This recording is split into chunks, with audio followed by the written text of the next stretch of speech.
இந்த மிதுன ராசி அன்பர்களுக்கு கோடீஸ்வரரா இருந்தவர் கூட இப்போ குப்பையில வரக்கூடிய அளவிற்கு அவருக்கு அந்த சனி பகவான் மிகுந்த பிரச்சனையை கொடுத்துட்டு தான் சொல்லணும். தொழிலில் ஒரு தேக்கத்தன்மை, ஒரு தாமதமாக, ஒரு தடைகள் அதிகமாக சந்திக்கக்கூடிய ஒரு நேரமாக இருக்கும். இந்த வக்ர நிலை அடையும் போது அந்த சனி பகவான் என்ன பண்றாரு, உங்களுக்கு தேவையில்லாத ஒரு பிரச்சனைகளை கொடுக்கிறார். ஐயோ நம்ம தேவையில்லாம மாட்டிக்கிட்டோம் அப்படின்றது அந்த மனமாகப்பட்டது ஒரு பதட்டத்தன்மையை அடையக்கூடிய ஒரு நேரமாக இருக்கும். ஒரு வாய்ப்புகள் தேடி வரும். அந்த வாய்ப்புகளை சிறிய அளவுல முயற்சி செய்யுங்க.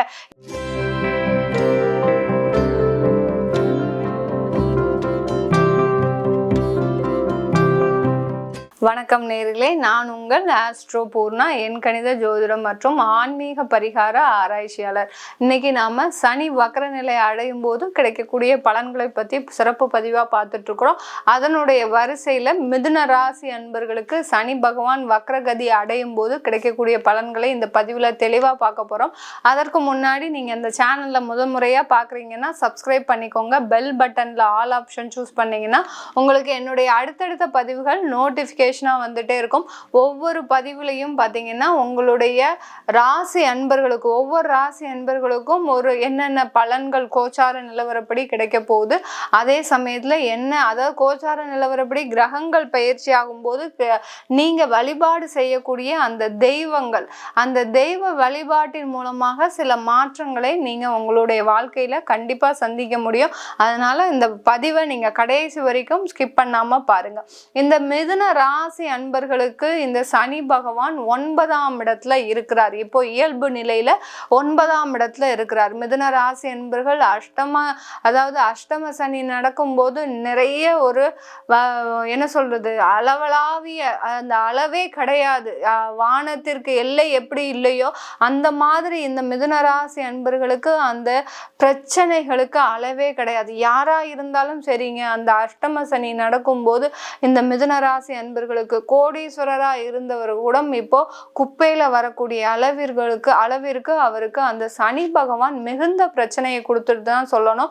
அந்த சனி பகவான் இப்போ 9ஆம் இடமான அந்த பாக்யஸ்தானத்துல இருக்கிறார், இயல்பு நிலையில இருக்கிறார். இப்போ இந்த ஜூன் மாதம் 30ஆம் தேதி வக்ரகதி அடைகிறார். 9ஆம் இடத்துல தான் இருக்கிறார், ஆனா அவர் பின்னோக்கி நகர்கிறார். அந்த சனி பகவான் குளிர்ந்த கிரகம், மெதுவாக நகரக்கூடிய கிரகம். அந்த வக்ர நிலை அடையும் போது மிக விரைவாக தன்னைத்தானே ஒரு சுழற்சிக்கு ஆளாக்க போறார். அதுவும் பின்னோக்கி, அதாவது பின்னோக்கி நகரும் போது அந்த நட்சத்திர பாதங்கள் பின்னோக்கி நகரும். இப்ப பூரட்டாதி 2ஆம் பாதத்துல இருக்கிறாருன்னா 1ஆம் பாதம் அடுத்து அந்த மாதிரியான நட்சத்திர பாதங்கள் பின்னோக்கி நகர்வை தான் தருமே ஒழிய இந்த மிதுன ராசி அன்பர்களுக்கு பெரிய ஒரு பாதிப்பு, திரும்பியும் அஷ்டம சனி எங்களுக்கு வருதா, இதுல இருந்து எங்களுக்கு நிறைய பிரச்சனைகள் வந்துருமே அப்படின்னு நீங்க எதிர்மறையாக நினைப்பதற்கு இந்த மிதுன ராசி அன்பர்களுக்கு இந்த சனி வக்ரகதி எந்த விதமான பாதிப்பையும் கொடுக்காது. அதை நீங்க முதல்ல ஒரு மனசுல ஏத்திக்கோங்க. இந்த மிதுன ராசி அன்பர்கள் நீங்க இந்த காலகட்டத்துல பாத்தீங்கன்னா தொழில் செஞ்சுட்டு இருக்கிறீங்கன்னா, கடந்த காலத்துல உங்களுக்கு 6 மாத காலமாக, 1 வருட காலமாக அந்த தொழில்ல சில முன்னேற்றங்கள் இருக்கும். பெரிய அளவுல ஒரு முன்னேற்றங்கள் இல்லை. ஏன்னா பாக்யஸ்தானத்துல இருக்கக்கூடிய அந்த சனி பகவான் உங்களுக்கு வர வேண்டிய அந்த வருமானத்தை கொஞ்சம் நிதானமா தான் கொடுக்குறாரு. எங்களுக்கு பாக்கியத்துல 9ஆம் இடத்துல வந்த சனி எல்லாருமே சொன்னீங்க நீங்க நல்லா கொடுத்துரும், நிறைய உயர்வை கொடுக்கும் அப்படின்னு சொன்னீங்க. கண்டிப்பா உங்களுக்கு அந்த உயர்வை கொடுத்துருக்குது இந்த மிதுனராசி அன்பர்களுக்கு. பட் அந்த சனி பகவான் ஆகப்பட்டவர் மிக ஒரு என்ன சொல்றது, ஒரு மெதுவாக தான் கொடுக்கக்கூடிய ஒரு நேரமாக தான் இருந்திருக்கும். நீங்க 2 வருஷம் தொழிலுக்காக நீங்க போராடுனீங்கன்னா அதற்கு உண்டான ஒரு வருமானம் பார்த்தீங்கன்னா உங்களுக்கு 1 வருஷத்திற்கு உண்டான வருமானம் தான் வந்திருக்கும் இந்த மிதுன ராசி அன்பர்களுக்கு. அந்த அளவிற்கு அந்த தொழிலில் ஒரு தேக்கத்தன்மை, ஒரு தாமதமாக, ஒரு தடைகள் அதிகமாக சந்திக்கக்கூடிய ஒரு நேரமாக இருக்கும். ஒண்ணு நீங்க ஜோதிட ரீதியாக மிதுனராசி அன்பர்கள் எல்லாருமே புரிஞ்சுக்கணும். எங்களுக்கு கிரகங்கள் எல்லாமே நல்ல இடத்துல இருந்தாலும் எங்களுக்கு ஏன் நிறைய ஒரு பலனை கொடுக்க மாட்டேங்குது, எங்களுக்கு இருக்கக்கூடிய பிரச்சனைகள் அப்படியே இருக்கு அப்படின்னு பார்த்தோம்னா அதற்கு முழுமையான காரணம் உங்களுடைய ஜாதகம் தான், உங்களுடைய தசாபுத்தி மட்டுமே அதற்கு முழுமையான காரணம். ஜோதிடப்படி கோச்சார நிலவரப்படி கிரகங்கள் மாறிக்கொண்டே இருக்கின்றன, தன்னுடைய நிலையையும் மாற்றிக்கொண்டே இருக்கின்றன. அப்படி இருக்கும்போது ஏன் உங்களுக்கு மாத்திரம் அதாவது எங்களுக்கு எதுவுமே நடக்கல அப்படின்னு சொல்லக்கூடியவர்களுக்கு ஏன் நடக்கலைன்னா உங்களுடைய ஜாதகம் அந்த ஒரு விளைவை கொடுத்திருக்கும். உங்களுடைய தசா புத்தி அதற்குண்டான விளைவை கொடுத்திருக்குமே தவிர இந்த கிரகங்கள் கோச்சார நிலவரப்படி செல்கின்ற கிரகங்கள் தான் உங்களுக்கு ஒரு முழுமையான பலனை தரும். இப்ப நம்ம மிதுன ராசிக்கு அப்படின்னு சொல்றோம்னா, ராசின்றது பாத்தீங்கன்னா உங்களுடைய புத்தி, அதாவது உங்களுடைய மனம் எப்படி செயல்பட போகுது அப்படின்றது தான் இந்த ராசி பதில் சொல்லும். அதே அந்த லக்னம்ன்றது பாத்தீங்கன்னா உங்களுடைய ஜாதகம், அந்த ஜாதகர் எப்படி வாழ்க்கையில செயல்பட போறாரு அப்படின்னு தான் அந்த லக்னம் பதில் சொல்லும். இந்த ராசிக்கு தான் நம்ம பொதுவான பலன்களை சொல்லிட்டு இருக்கோம். ராசிக்கு சொல்லும் போது இந்த காலகட்டத்துல இந்த சனி வக்ரநிலை அடையும் போது இந்த மிதுன ராசி அன்பர்களின் அந்த மனமாகப்பட்டது, அந்த புத்தியாகப்பட்டது எந்த மாதிரியான ஒரு எதிர்பார்ப்பை நோக்கி செல்லும் அப்படின்றது தான் நம்ம ஒவ்வொரு பதிவிலையும் சொல்லிட்டு வரோம். இப்போ இந்த மிதுன ராசி அன்பர்களுக்கு இந்த வக்ர நிலையில பாத்தீங்கன்னா இவர்கள் பாத்தீங்கன்னா ஒரு திடீர்னு தேவையில்லாத ஒரு முயற்சிகளை செய்வீங்க. ஏன்னா உங்களுக்கு ஓரளவுக்கு செட் ஆகி வந்துட்டு இருக்குது தொழில், இதை நம்ம அப்படியே கண்டினியூ பண்ணிடலாம், நல்ல ஒரு வருமானத்தை கொடுத்துரும் அப்படின்னு நினைச்சுக்கிட்டே இருக்கும்போது உங்களுக்கு இந்த சனி வக்ரம் அடையும் போது அவர் என்ன செய்யறாரு, அந்த தொழில் ஸ்தானத்துல என்ன செய்ய போறார், நீங்க உங்களுடைய மனமாகப்பட்டது எதை நோக்கி நகர்ந்து செல்லும். நம்ம தான் எப்படி இதுல ஜெயிக்க போறோம் தெரிஞ்சு போச்சு, ஆனால் இதுல ஏன் நம்ம விரைந்து செயல்படக்கூடாது, நிறைய முயற்சிகள் ஏன் எடுக்கக்கூடாது, நிறைய ஏதாவது ஒரு முதலீடு போடக்கூடாது அப்படின்ற ஒரு மனநிலைமையை கொடுக்கக்கூடிய ஒரு நேரமாக தான் இருக்கும். இந்த மிதுன ராசி என்பவர்களுக்கு இப்படிப்பட்ட மனநிலையை அந்த தொழில கொடுக்கும் போது இந்த வக்ர நிலை அடையும் போது அந்த சனி பகவான் என்ன பண்றாரு, உங்களுக்கு தேவையில்லாத ஒரு பிரச்சனைகளை கொடுக்கிறார்.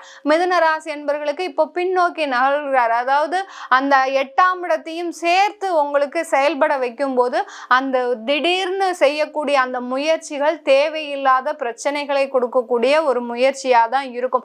இதுவரைக்கும் நீங்க என்ன செஞ்சுட்டு இருக்கிறீங்களோ அதை அப்படியே செய்யுங்க. தொழில்ல எந்த விதமான ஒரு மாற்றத்தையும் ஏற்படுத்தாதீங்க. சில பேருக்கு இடமாற்றம் செய்யணும்னு நினைச்சீங்கன்னா தாராளமா அந்த மாற்றத்தை நீங்க செஞ்சுக்கலாம். இல்ல மேடம், எனக்கு இந்த லொகேஷன் சரியாவே இல்லை, எனக்கு இது ஒரு மாற்றத்தை செய்யணும்னு நினைக்கிறேன் அப்படின்னு இடமாற்றம் செய்யணும்னு நினைக்கிறவங்க கண்டிப்பா இந்த சனி வக்ரநிலை அடையும் போது இந்த இடமாற்றத்தை செஞ்சுக்கலாம். இந்த வக்ரநிலை பாத்தீங்கன்னா 3.5 மாதங்களுக்கு இருக்குது.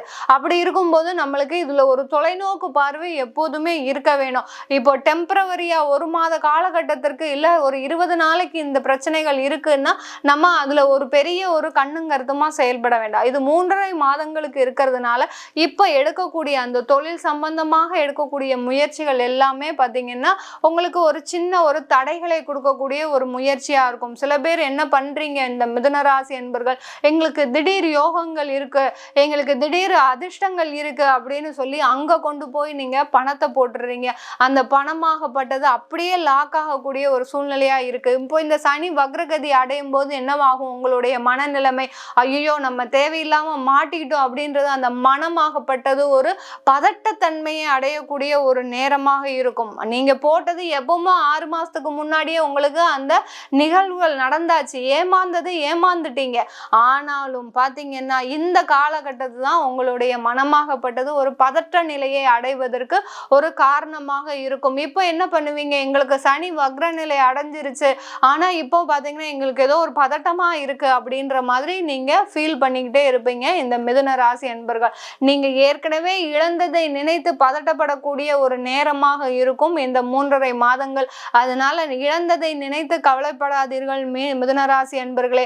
இந்த காலகட்டத்துல உங்களுக்கு ஒரு நல்ல ஒரு வாய்ப்புகள் வரப்போகுது. இந்த மிதுன ராசி என்பர்களுக்கு அந்த பாக்கியஸ்தானத்துல இருந்து சனி வக்ரகதி அடையிறதுனால ஒரு வாய்ப்புகள் தேடி வரும். அந்த வாய்ப்புகளை சிறிய அளவுல முயற்சி செய்யுங்க. எடுத்த உடனே நான் 20 லட்சம் ரூபாய்க்கு இன்வெஸ்ட்மெண்ட் பண்ணணும்னு அந்த ஒரு முனைப்பு இல்லாம எடுத்த உடனே ஒரு 5 லட்சம் ரூபாய்க்கு நான் இன்வெஸ்ட்மெண்ட் பண்றேன், அது எப்படி இருக்குன்னு நான் பாத்துக்கிறேன், அதுக்கப்புறம் அந்த 3.5 மாதம் கழிச்சு என்னுடைய தொழில நான் விரிவுபடுத்திக்கிறேன் அப்படின்ற ஒரு கூலா ஒரு செயல்படக்கூடிய ஒரு நேரம் இருந்தாலே இந்த மிதுன ராசி என்பர்கள் மிக சிறப்பாக செயல்படக்கூடிய ஒரு நேரமாக இருக்கும். இந்த காலகட்டத்தில் காலகட்டத்துல வேலை தேடுபவர்களுக்கு மிக அருமையான வேலை வாய்ப்புகள்லாம் கிடைக்க போகுது. அதுவும் பார்த்தீங்கன்னா நீங்க எதிர்பார்த்த வேலை, இந்த வேலை சம்பந்தமாக தான் உங்களுக்கு இந்த மிதுன ராசி அன்பர்களுக்கு திடீர் அதிர்ஷ்டங்கள் வர்றதுக்கெல்லாம் வாய்ப்புகள் அதிகமா இருக்கு. இந்த திடீர் அதிர்ஷ்டம் சொன்னோடனே எல்லாருமே என்ன நினைக்கிறீங்க, லாட்ரி யோகமோ இல்ல ஷேர் மார்க்கெட்ல நான் இந்த காலகட்டத்துல நான் என்னுடைய இன்வெஸ்ட்மெண்ட் பண்ணலாமா அப்படின்னு கேட்குறீங்க. அந்த மாதிரியான எந்த ஒரு இன்வெஸ்ட்மெண்ட்டும் இந்த மிதுன ராசி அன்பர்கள் வைக்கவே கூடாது. ஷேர் மார்க்கெட்டோ சரி, லாட்ரியோ சரி, எந்த மாதிரி அந்த இன்வெஸ்ட்மெண்ட்லாம் நீங்க வைக்கவே கூடாது. வைத்தீங்கன்னா பண இழப்புகள் தான் இந்த 3.5 மாதங்கள் நடக்கும். அதனால இது வரைக்கும் இழந்த இழப்புகளை விட்டுட்டு நீங்க இனிமேல் கொஞ்சம் கொஞ்சமா முயற்சி பண்ணுங்க.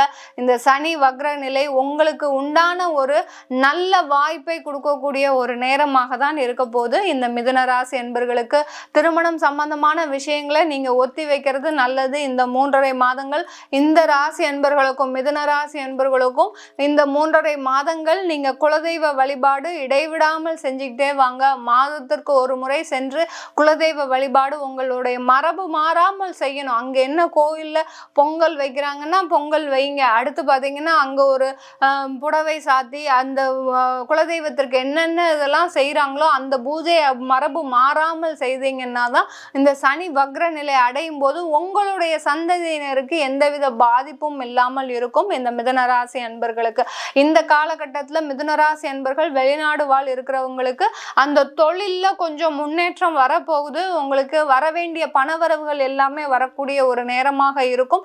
அதே சமயத்துல வேலை தேடுறவங்களுக்கு அல்ல வேலையில இருக்கிறவங்களுக்கு நிறைய ஒரு ப்ரெஷர் அதிகமாக இருக்கும். வெளிநாட்டுல இருக்கக்கூடிய இந்த மிதுனராசி அன்பர்களுக்கு வேலையில ப்ரெஷர் நிறைய இருக்கும். வேலை செய்ய முடியாம எங்கடா இது நம்ம விட்டா இந்தியாவுக்கு ஓடி போயிடலாம் போல இருக்கு, அந்த மாதிரியான ஒரு சூழ்நிலை எல்லாம் இருக்கும் மிதுனராசி அன்பர்களுக்கு.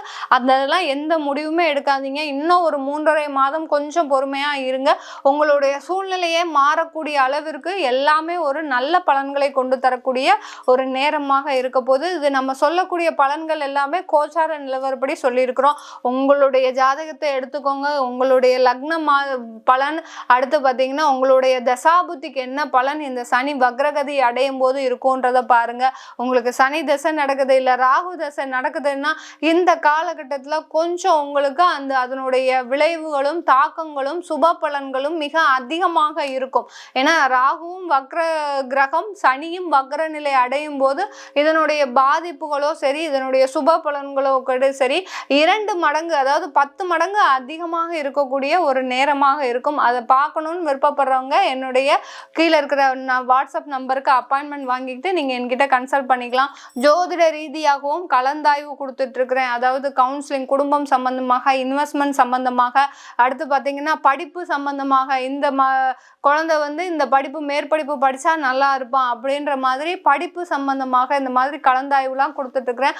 அதையும் கேட்கணும் விருப்பப்பட்டீங்கன்னா கீழே இருக்கிற நம்பருக்கு வாட்ஸ்அப்ல தொடர்பு கொண்டு என்னை கன்சல்ட் பண்ணிக்கலாம். உங்களிடமிருந்து விடைபெறுவது உங்கள் ஆஸ்ட்ரோ பூர்ணா. நன்றி, வணக்கம்.